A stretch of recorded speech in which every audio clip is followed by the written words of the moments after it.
Neste vídeo, vamos ver como ler o conteúdo de um arquivo utilizando a linguagem Java. Para isso, eu vou utilizar o VS Code. Aliás, a minha IDE preferida não é o VS Code. E você, qual que é a sua IDE preferida? Coloca aí nos comentários para que eu possa conhecer quais são as suas preferências. Vou criar um projeto aqui no VS Code, Ctrl Shift letra P, para ele fazer aqui o Create Java Project. Vou escolher a opção No Build Tools. Vou salvar aqui na mesa, na pasta Java, vou selecionar essa pasta. O nome do projeto vai ser Ler Arquivo. Vou dar um Enter. Ele abriu nessa janela mesmo. Se por acaso no seu ele abrir numa janela nova, você pode dar OK, que você confia nos autores, e ele vai levar você para uma nova janela. No meu caso, ele ficou nessa janela que eu já estou. O arquivo que eu vou ler, eu vou colocar na pasta SRC. Mas dependendo como está configurado o seu ambiente aí, pode ser que ele peça para você colocar o arquivo fora da pasta do projeto, então vai depender aí da sua configuração. O arquivo, vou criar ele usando esse atalho aqui, ele vai se chamar vou chamar ele de linguagens.txt. Vou dar um Enter, e eu já tenho aqui algumas linguagens aqui para colar, e aí vai a polêmica, né? Essas aqui são as minhas linguagens favoritas. E as suas, quais são? Eu curto bastante o Java, o PHP também já me deu muitas oportunidades, o Python também já colocou bastante oportunidade no meu caminho, já me trouxe bastante retorno financeiro também o Python. C++, já dei muita aula particular de C++, já fiz material didático para universidades em C++, então todas elas eu curto bastante. Coloca aí nos comentários quais linguagens você curte. Vou fechar o arquivo, vou voltar para o app. Como a gente vai ler um arquivo, a primeira coisa a fazer vai ser o famoso try. Então eu vou digitar try, vou escolher a opção aqui try catch, vou apagar essa parte aqui do exception, né? E já vou colocar o e.printStackTrace para eventuais possíveis erros aqui. E como a gente vai fazer a leitura, eu vou colocar aqui um file header. File Reader, dele sugere aqui para mim, eu vou escolher a opção File Reader, né, a classe File Reader, e vou dar um Enter nela. Quando eu faço isso, automaticamente ele faz esse import aqui em cima, tá? Eu vou recolher o explorador aqui para ficar mais aberto a tela aqui. O objeto que eu vou criar da classe File Reader vai se chamar Reader, e aí eu já vou dar um New nele, New File Reader, e aqui dentro dos parênteses basta a gente colocar o file name, né? Ou seja, o nome do arquivo que a gente acabou de criar, que é linguagens.txt. Eu gosto sempre de copiar, tá? Para evitar possíveis erros de digitação. Então eu coloco aqui file reader, entre aspas, né? File reader, entre aspas, .txt. Pronto. Feito isso, eu já estou preparado para fazer a leitura, né? Ou seja, passar por dentro desse arquivo. Para eu passar por dentro desse arquivo, eu preciso também criar uma memória, que é o nosso Buffered Reader. E é isso que eu vou fazer agora. Buffered, vou na opção para ele digitar para mim e automaticamente ele vai fazer o import lá em cima, tá? Só que dessa vez eu vou deixar mostrando aqui na tela para a gente acompanhar o import que ele vai fazer provavelmente ali na linha 2. Ó. Vou dar um Enter, File Reader,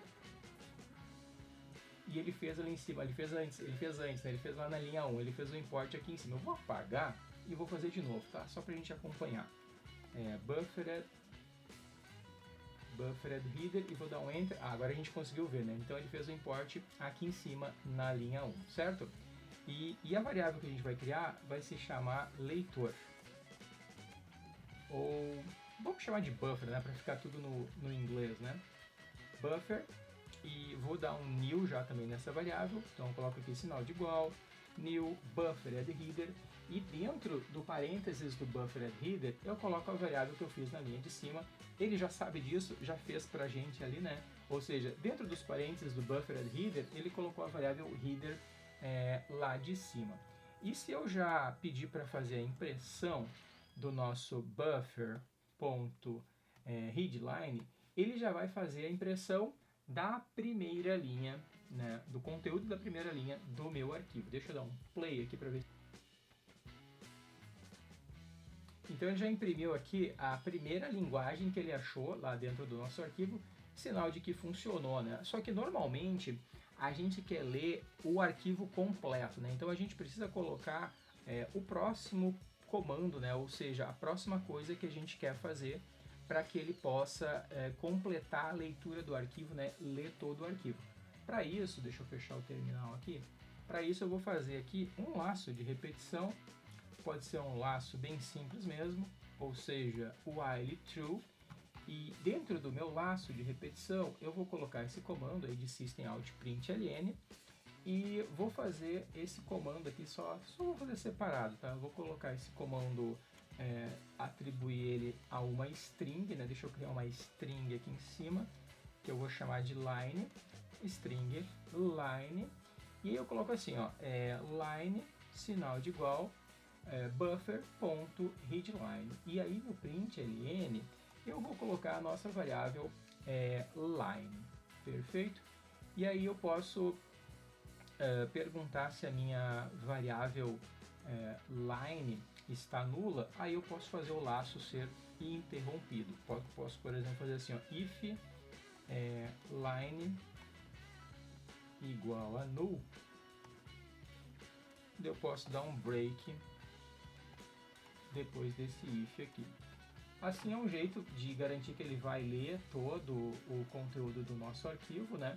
Ele vai mostrar todas as linguagens aqui e no final ele vai fazer esse null aqui, né? Eu posso, apenas trocando a ordem dos comandos, eu posso evitar a impressão deste null aqui, né? Então eu posso tirar esse system aqui e posso colocar, por exemplo, esse system depois, né? Então ele só vai imprimir quando tiver realmente conteúdo. Independente de quantas linhas tenha o nosso arquivo, ele vai sempre imprimir todo o conteúdo. Deixa eu fazer uma alteração aqui. A gente poderia, por exemplo, colocar mais uma linguagem aqui, por exemplo, JavaScript. O pessoal não considera JavaScript uma linguagem, né? Mas é sim uma linguagem que dá para fazer bastante coisa. Eu vou colocar JavaScript, vou colocar C# e também vamos poder colocar, de repente, qual outra linguagem que a gente pode colocar, sei lá, podemos colocar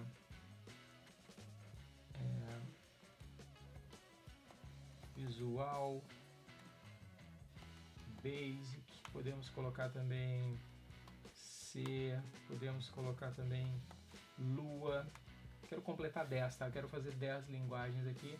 Vamos colocar aqui outra que a gente pode encontrar aí no mercado, que é a linguagem COBOL. COBOL é bem antigo, né? Mas esses dias eu vi uma vaga de COBOL e pagava bem, hein? Uma linguagem que é extremamente usada em sistemas de alta complexidade, né? Geralmente o sistema bancário utiliza o COBOL. Agora eu vou rodar novamente. Olha aí que bacana. Então ele imprimiu todas as linguagens. Se nós quiséssemos um contador junto com o conteúdo de cada linha, a gente poderia fazer assim, ó, int cont igual a 1, e aí eu poderia imprimir o meu cont junto aqui com o line, né, cont, e aí coloco um espaço e aí depois eu volto com o conteúdo da linha. Então poderia ficar assim, né, o nosso contador junto com o conteúdo da linha, cont mais. Olha que bacana, agora a gente vai ver quantas linhas, deixa eu limpar o terminal aqui, quantas linhas tem e o conteúdo de cada linha do nosso arquivo. Olha que legal, ó.